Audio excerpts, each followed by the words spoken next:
Corbett की अगर बात करें तो कॉर्बेट तो जो वाइल्ड लाइफ के शौकीन हैं और जंगल की जानकारी रखते हैं या जंगल से प्रेम करते हैं या जंगली जानवरों से प्रेम करते हैं या जिन्हें वाइल्ड लाइफ देखने का, वाइल्ड लाइफ को एंजॉय करने का, नेचर को एंजॉय करने का शौक है, तो कॉर्बेट उनके लिए जन्नत है, इसमें कोई शक नहीं है। मैं तो इस चीज़ को मानता हूँ। हालांकि लोग बाग पता नहीं वहाँ कुछ रूल तोड़ते हुए अजीब अजीब हरकतें, अजीब अजीब घटनाएं वहाँ करते हैं, तो वो सब उन सारी चीज़ों को मैं मतलब वो मेरे लिहाज से वो बातें ठीक नहीं है। जंगल है तो उसको, या कुछ लोगों की मैंने ऐसी शिकायतें भी सुनी कि वो कहते हैं कि भाई हम तो गए थे कॉर्बेट में, हमें तो वहाँ टाइगर दिखा ही नहीं, हमें तो वहाँ ये नहीं दिखा, हमें तो वहाँ वो नहीं दिखा। मैं उन लोगों के लिए एक छोटा सा मैसेज ये देना चाहूँगा दोस्तों कि जंगल है तो उसमें जानवर भी हैं। जंगल बेसिकली जानवरों का ही घर है और जानवरों का वहाँ जाने वालों से, जो गेस्ट हैं, जो वहाँ के मेहमान हैं, जो वहाँ जंगल में सिर्फ घूमने के लिए गए चंद घंटों के लिए या एक दो दिन के लिए या एक एक दो रातें रुकने के लिए जो लोग गए हैं, जानवरों का उनके साथ कोई कॉन्ट्रैक्ट नहीं है कि भाई आप आए हो तो हमें आपको देखना ही देखना है। बाज लोग इसको कहते हैं कि ये नसीब की बात है। मैं तो टाइमिंग का खेल कहता हूँ कि अगर आपकी और एनिमल की टाइमिंग मैच कर गई तो आपको उसके दर्शन हो जाएंगे। मैं तो जितनी बार गया हूँ कॉर्बेट में, जितनी बार गया हूँ और ज़्यादातर जिस जोन में भी गया हूँ, मुझे एनिमल की बहुत अच्छी साइटिंग हुई है, हमेशा हुई है। और आगे भी मुझे उम्मीद है कि जब भी मैं अपनी इस जर्नी को कंटिन्यू रखते हुए करूँगा, मैं बड़ा पुराना मेरा वहाँ से आना जाना रहा है। अब तो खैर थोड़ा सा वो कमर्शलाइजेशन उसका हो चुका है, बड़े लेवल पे हो चुका है, मैं तो ये कहूँगा। पता नहीं ठीक है या गलत, मुझे नहीं मालूम। एक तो अ, कुछ मैं समझ नहीं पा रहा हूँ ये बात मुझे कहनी चाहिए या ऑन कैमरा या नहीं कहनी चाहिए। मैंने वहाँ जो लोग गए हैं वहाँ 2005 6 7 से पहले के जिन लोगों का आना जाना है, मेरा तो खैर 1990 के आसपास से वहाँ आना जाना है। रिश्तेदारियाँ मेरी सब वहीं हैं तो वहाँ कोई इतना वो नहीं है। मैं तो पैदल भी खूब चला हूँ जंगल में। मेरे कहने का मतलब ये है कि जब 2004-5 से मैंने उस जंगल और उसके आसपास जो बदलाव देखा है, अगर और लोगों ने भी देखा होगा तो वो मेरी इस बात से सहमत होंगे।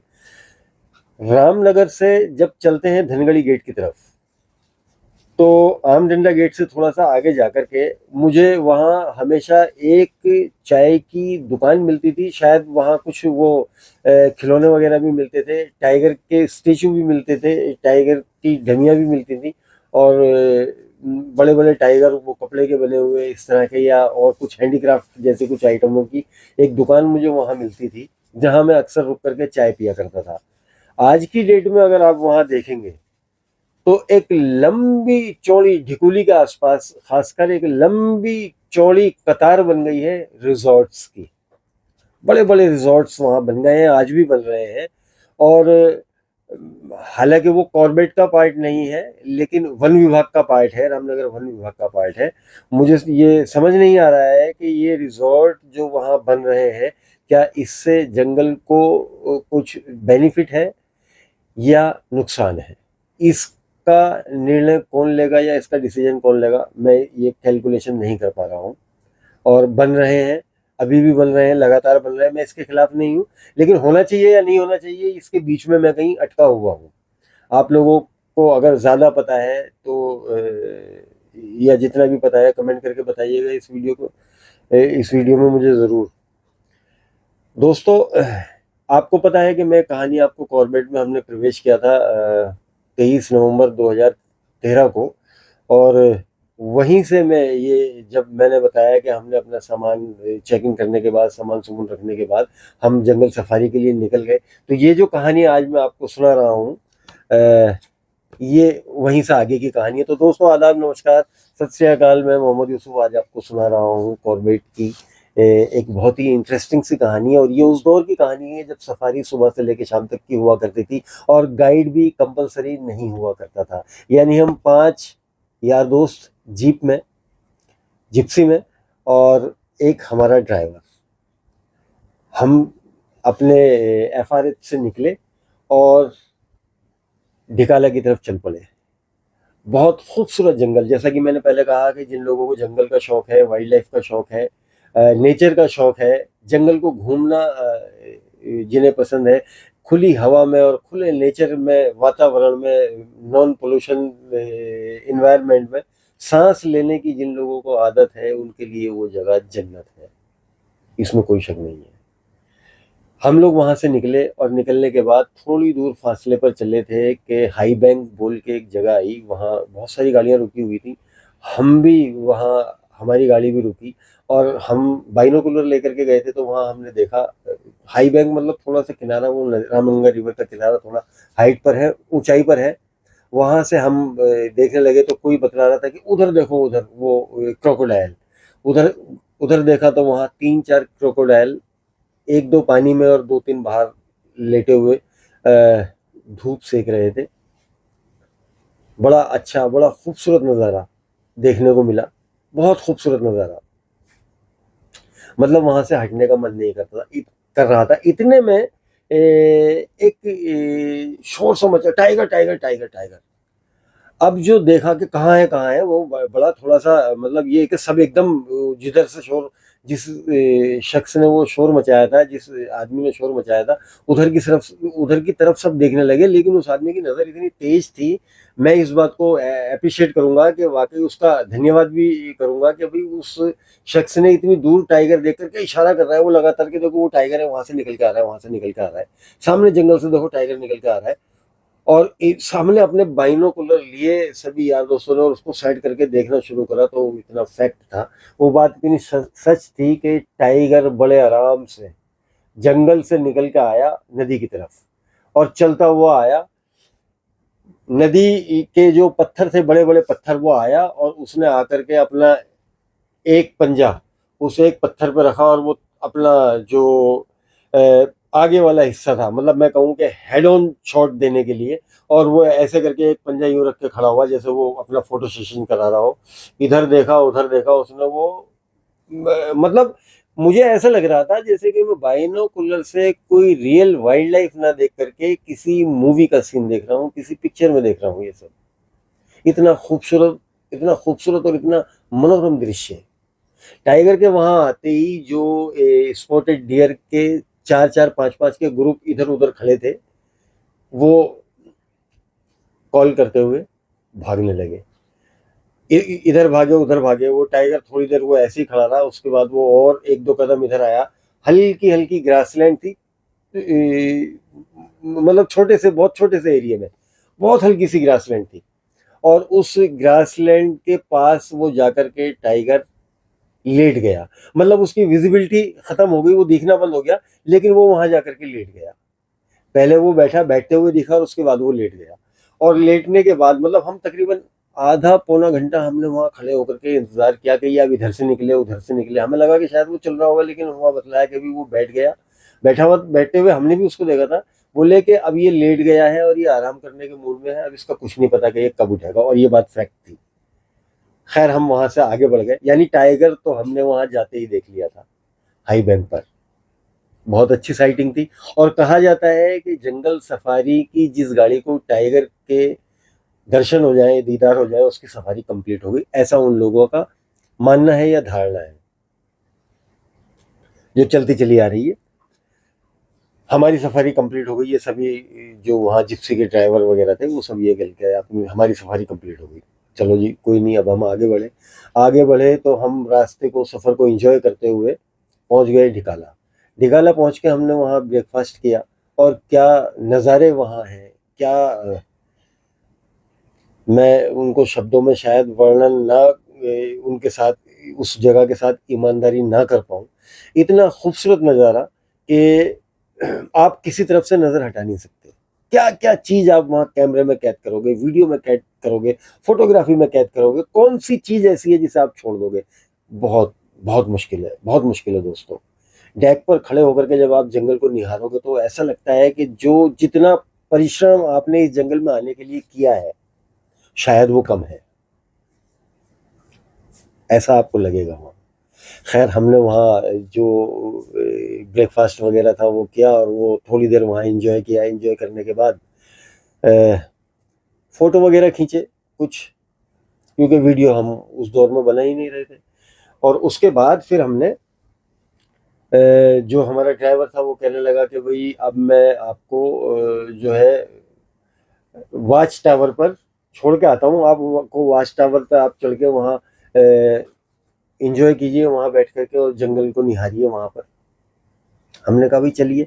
अच्छा, मैं बीच में अभी इस कहानी यहीं से कहानी पे वापस आऊँगा। मुझे एक बात याद आ गई, अभी मैं एक साहब की वीडियो देख रहा था, उन्होंने मुझे बतलाया कि 1900 शायद 19 या 81 या 84, मैं श्योर नहीं हूँ क्या थी, लेकिन था 80 और 90 के बीच का कोई ईयर रहा होगा, जिसको वो अपनी वीडियो में बता रहे हैं कि तब से वाच टावर जो है बंद कर दिए गए थे। एक हादसा हो गया था वहाँ, उस हादसे को लेकर के तब से वाच टावर बंद कर दिए गए थे।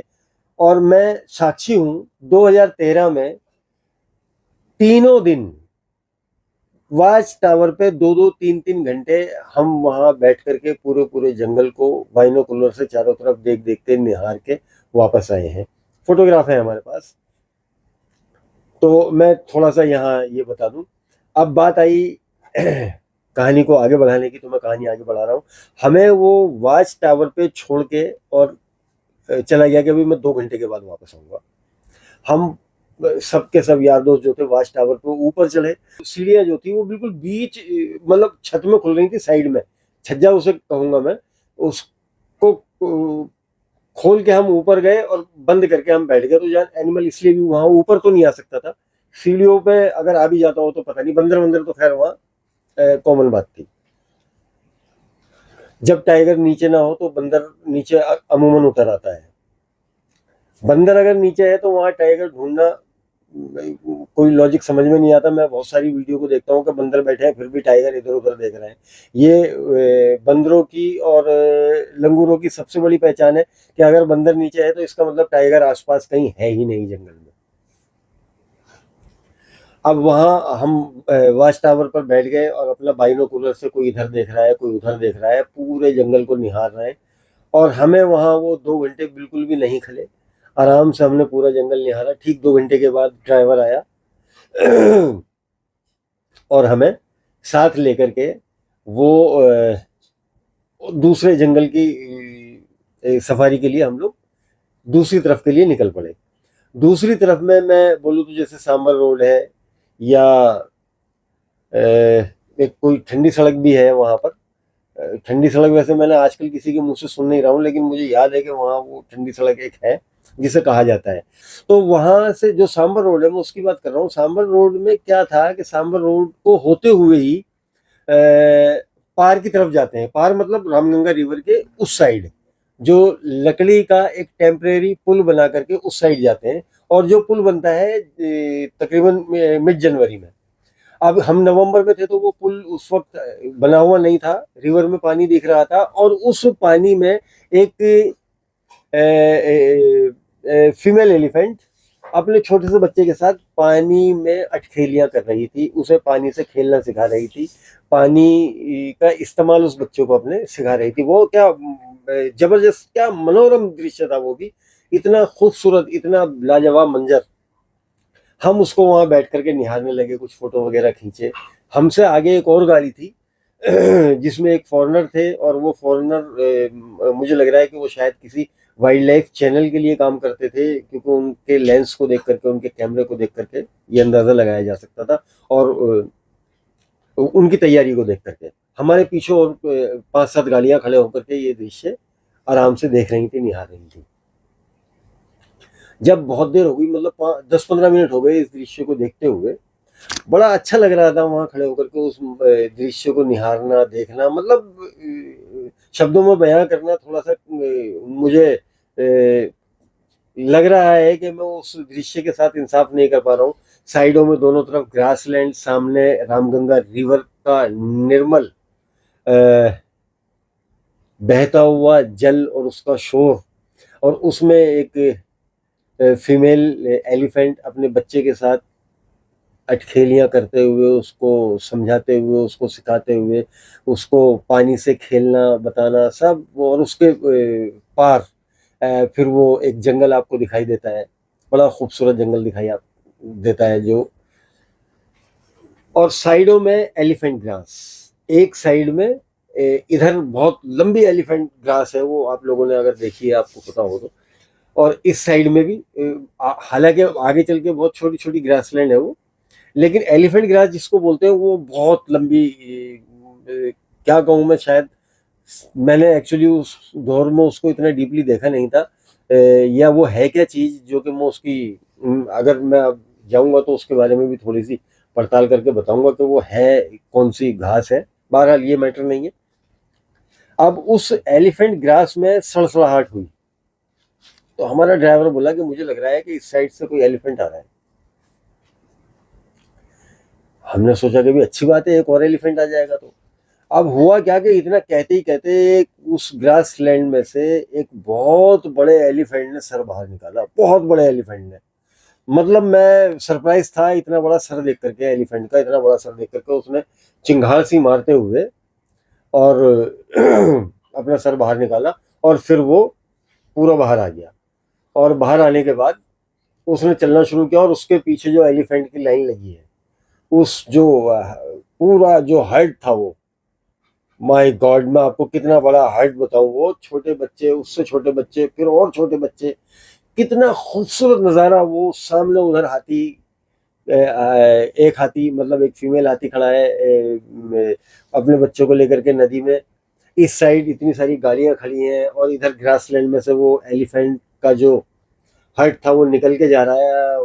भाई मैं सच बतला रहा हूँ कि मैं वो सब इस टाइम इकट्ठे नहीं कर पा रहा हूँ, लिख नहीं रहा हूँ मैं इन सारी चीज़ों को। अब क्यों राइटर रहा हूँ, राइटर हूँ, तो मैं लिख के शायद बहुत अच्छे शब्दों का चयन करके वर्णन करके आपको पढ़ के सुना सकता हूँ, लेकिन पढ़ के नहीं सुना रहा हूँ, वैसे ही बता रहा हूँ ये कहानी आपको।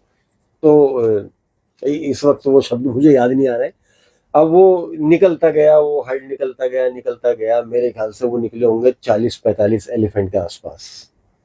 भाई मैं सरप्राइज हो गया इतना बड़ा हर्ट देख करके, वो बहुत लोग सरप्राइज हो गए इतना बड़ा हर्ट देख करके। और निकलने के बाद लास्ट में जितना बड़ा एलिफेंट आगे गया था, ठीक उतना ही बड़ा एलिफेंट पीछे, जो जिसको शायद ग्रुप की दादी भी कहा जाता है, या जो पूरे ग्रुप को लीड करती है वो। अब जब वो सब पूरा हर्ट निकल गया, और लास्ट में जब वो बड़ा वाला हाथी निकला, एलिफेंट निकला, वो बिल्कुल बीच रोड पे आकर के रुक गया, और उसने एक बार तो उधर घूम करके देखा, इतनी गाड़ियां यहाँ क्यों खड़ी हैं, ये उसके दिमाग में आया। और ये आपको भी अच्छे से समझ में आ जाएगा जो मैं बता रहा हूँ। और उसने उधर जब घूम के देखा, तो उसने देखा कि उधर एक हथनी खड़ी है और उसका छोटा बच्चा खड़ा है। फिर उसने इधर हमारी तरफ घूम के देखा, और इधर इतनी सारी गाड़ियां खड़ी हैं कि ये गाड़ियां इसको देखने के लिए खड़ी हैं, या इसको, उसके दिमाग में आया होगा इसको कहीं ये इससे परेशान ना हो, इसलिए उसने हमारी तरफ थोड़ा सा चार्ज किया, अपने कानों को फैलाया और एक चिंगाड़ सी मारी, सूंड सूंड को अपनी उठा करके एक चिंगाड़ सी मारी इस, और एक कदम हल्का सा हमारी तरफ को बढ़ाया उसने। भाई इतना होना था कि सारी गाड़ियों में सेल्फ लगने शुरू हो गए। अब पीछे की गाड़ियां पीछे हो तो हम भी अपनी गाड़ी पीछे करें, लेकिन पीछे की गाड़ियां सेल्फ लगने के बाद भी वहीं रही, गाड़ियां स्टार्ट हो गई, लेकिन सेल्फ लगने के बाद सारी गाड़ियां वहीं रही। उस एलिफेंट ने देखा कि भाई ये तो मतलब मेरे चेतावनी देने के बाद भी यहाँ से नहीं हिले। तब उसने अपनी जो उसकी एग्रेसिवनेस थी उसको थोड़ा सा और तेज कर दिया, और अब उसने दो दो तीन कदम हमारी तरफ बहुत जल्दी जल्दी और बहुत गुस्से में बढ़ाए। भाई इतना करना था, बैक गियर में ही गाड़ियां सब पीछे को भाग चली, और आनन फानन में अंधाधुंध, मतलब कितनी स्पीड से वो गाड़ियां भाग रही थी, मैं कैसे बताऊं आपको, मतलब पता ही नहीं था कि गाड़ी किसी के लगेगी या नहीं लगेगी, इतनी स्पीड से वो गाड़ियां भाग रही थी, पीछे को सब गाड़ियां चलने लगी। उस एलिफेंट को तसल्ली हो गई कि अब ये गाड़ियां जो है वापस जा रही हैं, और वो भी अपने रास्ते उसी हाइट के पीछे चला गया। अब फिर तो सारी गाड़ियां वापस चली गई थी, तो वापस चली गई। फिर हमने और दूसरे जंगल के अलग अलग पार्ट को देखा। टाइगर हालांकि उस दिन हमें दोबारा फिर दिखा नहीं, लेकिन देख करके हम शाम को अपने FRH में पहुंच गए। और उस शाम की, उस रात की एक कहानी मैं आपको इससे पहले सुना चुका हूँ, जिसे अगर मैं कहूँ हॉरर, तो आप उसे हॉरर मत समझिएगा, लेकिन वो फील हॉरर वाली थी। अब आगे मैं आपको बताता हूँ अगले दिन की कहानी। अगले दिन भी यही हुआ। हम लोग सुबह को उठे और उठ के हमने जंगल को इधर उधर घूमा, बहुत कुछ देखा। बहुत सारे क्या बोलते हैं उनको, ऊद बिलाव। ऊद बिलाव देखे पानी के अंदर। बहुत बहुत बड़ा झुंड था ऊद बिलाव का भी, बहुत बड़ा ग्रुप। क्रोकोडाइल देखे, और एक क्रोकोडाइल की भी दोनों प्रजातियां वहां देखी। एक तो बड़े मुंह वाला, और एक वो जो पतले मुंह वाला, क्या बोलते हैं उसको, नहीं मुझे इस वक्त याद नहीं आ रहा है। वो भी देखे। वो इधर, वो उनका एक 3-4 का ग्रुप इधर था, और वो 3-4 का ग्रुप वहां से आधा किलोमीटर दूर था। मतलब वो भी एक साथ रह रहे हैं। मछलियां देखी, बहुत बड़ी बड़ी माशेर मछली, बहुत बड़ी बड़ी मछली। मतलब अगर मैं कहूँ कि मैं आपको दूर से ही फिट में बतलाता हूँ आपको, कितनी मुझे 3-4 फीट की मछली दिख रही होगी वो। मतलब इतना अंदाजा मैं लगा सकता हूँ कि वो कम से कम 3, 3.5, 4 फीट की मछलियां वो वहां मुझे दिखाई दे रही थी, बहुत आराम से। तो ये सारी चीजें एक ही जगह, बहुत थोड़े से फासले पर, मतलब मुश्किल से 1 किलोमीटर की रेंज में हम लोग वहां जगह जगह देख रहे थे। सारी चीजें 1 किलोमीटर की रेंज में दिख रही थी। उस साइड स्पॉटेड डियर है, इधर सांबर डियर खड़े हैं, उधर वो क्रोकोडायल है, उधर वो दूसरा प्रजाति के क्रोकोडायल है। वो सब मतलब एक ही जगह दिख रहे थे। तो इसका नाम कॉर्बेट है फ्रेंड्स, इसे कॉर्बेट कहते हैं। और कॉर्बेट, मैंने कहा ना, जो वाइल्ड लाइफ का शौक रखते हैं उनके लिए जन्नत है। अब हम वही अपना हुआ, ढिकाला पहुंचे, वहां हमने अपना ब्रेकफास्ट किया। ब्रेकफास्ट करने के बाद फिर वो वाच टावर पर हमें छोड़ करके गया। वाच टावर पर हमने अपना समय जो था टाइम स्पेंड किया। टाइम स्पेंड करने के बाद हम बहुत कुछ देखा हमने वहाँ बाइनोकुलर से। दूर दूर सांबर डियर, बहुत बड़े बड़े सांबर डियर देखे। इतने बड़े सांबर डियर देखे कि मैं आपको बताऊं कि मुझे बैल लग रहे थे, बुल लग रहे थे, सांड लग रहे थे वो। इतने बड़े बड़े सांबर डियर। मैं सरप्राइज था कि यार इतने बड़े, हालांकि एशिया का सबसे बड़ा डियर है वो। हिरणों में एशिया का सबसे बड़ा डियर सांबर डियर है। तो ये भी कमाल था, इतने बड़े बड़े सांबर डियर देखे वहां पर। और अब हम वहां से निकलने के बाद हमने कहा अपने ड्राइवर को कि भाई, जहां कल वो हमने हथनी और वो उसका बच्चा देखा था, वहीं जाकर के खड़े होते हैं, क्योंकि वो जंगल ग्रासलैंड से होते हुए जाता है वहां। वो कहने लगा जी चलिए ठीक है, वहीं चलते हैं। अब हम वहां जाकर के खड़े हो गए, तो हमें वहां तकरीबन बज गए 2 बजे के आसपास का टाइम था। उस दिन कोइंसिडेंटली हम अकेले ही थे। वहां जाकर के खड़े हुए, पहले दिन वाला ही सेम दृश्य, वही हथनी और उसी अपने बच्चे के साथ वही पानी में अटकेलियां कर रही थी। उस दिन हाँ, हमने क्या काम किया कि अपनी गाड़ी को घुमा करके खड़ा कर दिया, मोड़ करके। पहले दिन तो हमारा फेस नदी की तरफ था, लेकिन उस दिन हमने गाड़ी को घुमा करके खड़ा कर लिया कि भाई अगर बाई दी वे वो एलिफेंट हट वापस इधर से इधर आए या इधर से इधर आए, तो हम कम से कम सीधी तरफ भाग तो जाए, चले तो जाए, छोड़ तो दे उसके घर को।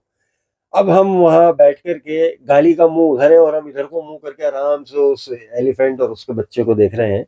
वो जो जो उसको अटखेलियां दिखा रहा है, सिखा रहा है, बड़े मजे में। बहुत देर हो गई, तकरीबन आधा घंटा, 35-40 मिनट के आसपास हमें हो गए उसे देखते हुए। बड़ा सुकून और बड़ा मतलब ऐसे लग रहा था जैसे कि हम ज्योग्राफिक या डिस्कवरी चैनल, मतलब हम ही उस पर रिसर्च कर रहे हैं, ऐसा कुछ प्रतीत हो रहा था हमें। तो इतने में क्या हुआ कि अब अच्छा, हम तो उधर देख रहे थे। तो इतने में एक जो हमारे साथ हमारे सहयोगी थे, हमारे साथी थे, उनमें से एक बोला कि भाई कोई सामने वाली साइड को भी देख लेना, परली साइड को। कभी पता लगे कि वो एलिफेंट का जो झुंड था वो पहले तो गाड़ी के सामने से ही आ गया था, कभी पता लगे वो पीछे से उधर उस साइड से आ जा। हाँ, ये बात बिल्कुल ठीक थी। तो इतने में वो जो एक और साहब थे, वो क्या कहते हैं, बोले आ क्या जाए, आ रहा है। अब इतना कहना था, सबने झटके से जो उधर पलट के देखा, तो बिल्कुल बीच सड़क पर एक टस्कर सामने से चलता हुआ आ रहा है, और हमारी गाड़ी से उसका डिस्टेंस मुश्किल से 600 मीटर दूर। तो 600 मीटर की दूरी पर एक टस्कर चला आ रहा है। अब तो इतना देखते ही वो जो ड्राइवर था उसके तो हाथ पर भूल गए, क्योंकि निकलने का कहीं जाने का रास्ता था ही नहीं, पीछे नदी और सामने वो टस्कर। अब क्या होगा ये सब, अब क्या हो, ये सब इसी उधल-बुल में लगे, क्या होगा क्या होगा। सड़क इतनी पतली, वो क्योंकि वहां जिप्सी चलने की जगह है, सिर्फ गाड़ी चलने की जगह है, वो दो टायरों का ही निशान वहां बने हुए मिलेंगे, इसके अलावा और कोई चौड़ाई है ही नहीं, दोनों तरफ जंगल है। अब जब वो, और वो एलिफेंट जो है बराबर आ रहा है, वो लगातार आ रहा है, वो डिसीजन, बहुत क्विक डिसीजन वहां पर लेना था, क्या करना है क्या नहीं करना है। मैं जब देख लिया मैंने कि भाई यहाँ तो कोई रास्ता है ही नहीं, मैं बोला, मैंने कहा भाई ड्राइवर साहब आप एक काम कीजिए, गाड़ी को स्टार्ट करके कम से कम 2-4 मीटर तो आगे बढ़ाइए, उसे तो लगेगा हमें निकलना है। क्योंकि मैंने पढ़ा है कि एलिफेंट बहुत जंगल का सबसे समझदार जानवर एलिफेंट है। जंगल का माली भी एलिफेंट है, जंगल बनाने में एलिफेंट का बहुत बड़ा रोल रहता है। तो भाई ऐसा इसे लगे कि भाई हम यहाँ से जाना चाह रहे हैं, शायद कोई रास्ता खुले। वो कहने लगा जी, बोले ये तो पॉसिबल ही नहीं है, रास्ता छुड़ेगा ही नहीं, टस्कर है ये। मैंने कहा हाँ टस्कर है भाई, लेकिन आप चलो तो सही। अब वो खैर वो 2-4 बार के कहने सुनने सुनने उन्होंने गाड़ी में सेल्फ मारा, और गाड़ी में सेल्फ मार के वो थोड़ा सा आगे बढ़ा।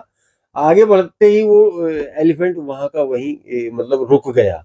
उसे लगा कि भाई ये गाड़ी इधर आ रही है, तो वो रुक गया। तो फिर वो ड्राइवर भी रुक गया, हमने गाड़ी भी रुकवा दी वहाँ। अब वो उसने देखा कि ये रुक गए हैं, तो उसने फिर चलना शुरू किया। उसने चलना शुरू किया तो हमने उसको कहा कि भाई अब तुम थोड़ा और गाड़ी को आगे बढ़ाओ, ताकि उसे लग जाए कि हमें निकलना है।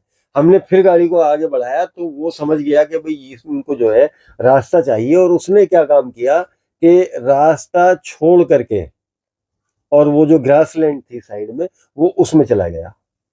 उसमें चला गया तो हमने कहा भाई निकलो आप। वो कहने लगा नहीं नहीं, ये अंदर गया नहीं है, ये खड़े होकर देख रहा है, जैसे कि हम निकलेंगे ये सामने आ जाएगा। मैंने कहा भाई वो सारी बातें ठीक है, लेकिन उसको पता है कि हमें निकलना है यहाँ से, उसने इसीलिए तो वो अंदर गया है। बोले नहीं नहीं आप देख लेना, वो इस हमारी वार्तालाप में जो समय थोड़ा सा लगा, उस समय को देखते हुए वो समझ गया कि भाई ये कुछ नहीं है, ये निकलाएंगे कुछ नहीं, मेरा भी समय बर्बाद कर रहे हैं। वो वापस आके फिर रोड पर आ गया, सड़क पर आ गया, और फिर हमारी तरफ चलने लगा वो। वह फिर मतलब ये है कि वो जो हमारी मतलब बर्दाश्त की जो सीमा थी वो, क्योंकि एक्चुअली गुस्सा आने लगा था। और गुस्सा, हालांकि मतलब वहां कोई रास्ता था ही नहीं, लेकिन डर भी उसका कोई कारण नहीं था ना। डरने से भी कोई मसला हल होना ही नहीं था वहां। भाई वहां उसको पता लगना चाहिए कि भाई हम लोग वहां से निकलना चाह रहे हैं, थोड़ा सा ये तो हो। अब वहां खड़े रहते, वो आके गाड़ी को उठा देता, पटक देता, गाड़ी को कुछ करता, क्योंकि जंगल में तो भाग भी नहीं सकते, गाड़ी से उतर नहीं सकते वहां नीचे। वो डिसिप्लिन है जंगल का, और इसीलिए कॉर्बेट है वो। भाई देखिए, बीड़ी आप वहां नहीं पी सकते, सिगरेट नहीं पी सकते, धूम्रपान हो गया, मदिरापान आप वहां नहीं कर सकते, मीट का सेवन आप वहां उसमें ना ला सकते, ना ले जा सकते, ना कर सकते। ये वहां गाड़ी से नीचे नहीं उतर सकते। कोई आप अगर अपने साथ कुछ खाने पीने की वस्तु लेकर के जा रहे हैं, मान लीजिए चिप्स वगैरह लेकर के जा रहे हैं, या कोल्ड ड्रिंक्स वगैरह की, हालांकि वो कोल्ड ड्रिंक्स वगैरह तो वहाँ मिलती होगी, बोतल वगैरह लेकर के जा रहे हैं, तो उसके लिए भी गेट पर से आपको एक जूट का बैग मिलेगा। जब तो 40 रुपए का था, अब शायद महंगा हो गया है, क्योंकि हाँ मेरे ख्याल से 80 रुपए के आसपास का है। उसमें वो सारा सामान आपको वापस ला करके गेट पर जमा करना होगा, इसलिए वो कॉर्बेट है। और इसलिए वो लाइट उसमें है ही नहीं, नेटवर्क नहीं है मोबाइल के, मोबाइल का कोई टावर उसमें सवाल ही पैदा नहीं होता, मोबाइल वहां काम ही नहीं करते। अब बहुत कहने सुनने के बावजूद उसने गाड़ी को जो है रेस दे करके थोड़ा सा चलना शुरू किया, तो वो एलिफेंट समझ गया कि अब ये निकलने के मूड में है, और वो ग्रास लैंड में जाकर के खड़ा हो गया। और जैसे ही हम निकले, हमें तो लगा कि वो शायद ग्रास लैंड में चला गया, लेकिन ये हमारी सोच वहां थोड़ी सी गड़बड़ा गई। जैसे ही हम वहां से निकले उसके पास से, मुझे लग रहा है कि उसने पहले गियर में ही गाड़ी को पूरा एक्सीलेटर दे करके उड़ाने की सोची थी कि उड़ के निकल जाऊंगा, लेकिन वो लग रहा था गाड़ी सिर्फ वाइब्रेट कर रही है, चल नहीं रही है। गाड़ी निकल गई, तो हमने देखा कि वो सिर्फ रोड से इतना 1 या 2 फीट अंदर गया था, और गर्दन घुमा करके देख रहा था कि ये लोग अभी निकले हैं या नहीं निकले हैं। ये होता है एलिफेंट की समझदारी। इसको बोलते हैं कि एलिफेंट जंगल का सबसे समझदार जानवर है, उसको इसलिए बोला जाता है। और जैसे ही हम निकल के आगे चले गए, वो तुरंत रोड पर आया और अपने रास्ते चला गया। तो दोस्तों, जंगल को समझने के लिए धैर्य का एक बहुत बड़ा योगदान है और धैर्य रखना चाहिए। अगर आप जंगल में जा रहे हैं तो धैर्य मत छोड़िएगा, परिस्थिति कुछ भी हो। देखिए, डर के कुछ होना नहीं है। आप डरेंगे तो समझ लीजिए कि फिर वो भी हो जाएगा जो आपने सोचा नहीं है, जितना सोचा है उससे कहीं ज्यादा हो जाएगा, क्योंकि डरेंगे तो जीतेगा सामने वाला। इसलिए बेहतर ये है कि आप ना डर के उस परिस्थिति का सामना कीजिए। सामना मतलब लड़ना नहीं है उससे, लेकिन उस परिस्थिति में अपने आप को अपना संतोष बना करके रखना है, अपना धैर्य बना करके रखना है, पेशेंस रखने हैं, और आप उससे बाहर आ जाएंगे। मैंने बहुत देखा कि लोग डर के गाड़ी आड़ी तिरछी चला करके इधर घुस देते हैं, उधर घुस देते हैं।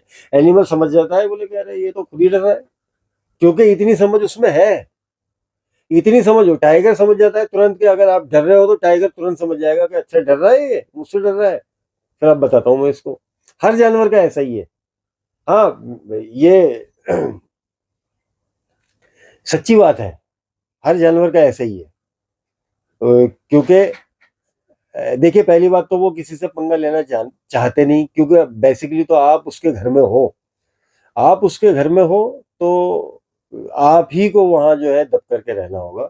मेरे कहने का मतलब दब करके मतलब शांति से रहना होगा, बगैर किसी उसके रहना होगा, शोर शराबे के, बगैर किसी जोर जबरदस्ती के रहना होगा, जंगल के कायदे कानून को मान करके चलना होगा। तो दोस्तों, ये थी कहानी कॉर्बेट की, जो आज मैंने आपको सुनाई अपनी उस ट्रिप की। अगली कहानी मैं आपको यहीं इसी ट्रिप की एक और सुनाऊंगा। आज इस वीडियो को मैं यहीं एंड करता हूँ। हो सकता है थोड़ी सी लंबी हो गई है ये, तो झेल लीजिएगा थोड़ा। अपना ख्याल रखिए, अपनों का भी ख्याल रखिए। तब तक के लिए जय हिंद, जय भारत।